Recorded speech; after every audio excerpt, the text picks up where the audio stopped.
What's up, guys? Welcome again to my motor vehicle. Happy Lord's Day as well. On my way to church, but I wanted to talk a little bit about the hallucination theory as it pertains to the resurrection of Christ. It appears to be the hallucination theory appears to be the most common argument used against Christians for all the evidence for the historical resurrection of Christ. I think it's the most common.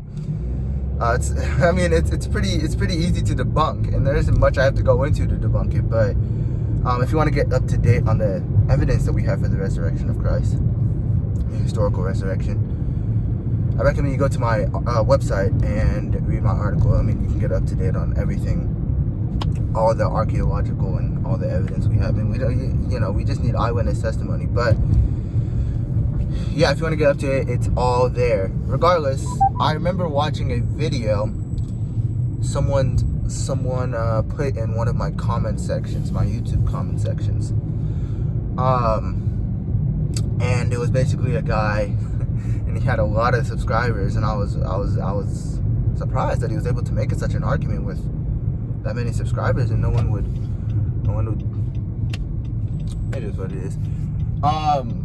Yeah, he was just saying that basically his belief as to how the resurrection could have happened naturally, or how Christianity could have started naturally without the resurrection, is that, excuse my brakes, I'm sorry, I need to get new brakes. But he said that Peter had a hallucination. He described it as a scientific hallucination, in which when you lose somebody you love, people record having hallucinations of them, seeing them in person, things like that.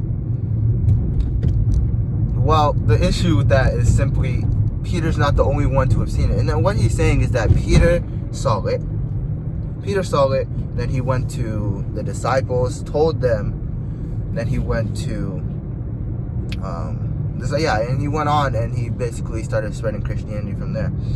The problem with that, again, is, like I said, Peter's not the only one to have seen him. You see, Jesus Christ, he said he was going to rise to multiple people, multiple of the disciples. So the issue with that is, if Christ did not rise to the 12 disciples, then they wouldn't have believed Peter, because there wasn't much reason to believe Peter if it was just one person. However, if he appeared to over 500 brethren at once, at minimum, what we know is that Christ died. People who did not believe he was going to rise from the dead believe he rose from the dead, and not just one person, right? Hallucinations happen to people, not groups. They don't happen to groups of people. And again, I've outlined this way more detail on my website. I just want to mention it quick. If someone tries to make an argument against you saying that Peter or somebody had a hallucination, multiple people saw him at once. Jesus Christ claimed he was going to rise to multiple people. Multiple people saw him and proclaimed the gospel until their death, never changing their story. So if someone ever brings that argument, because that's the most common argument, this is the response, right? Multiple people saw him. So that's all I have for you guys today.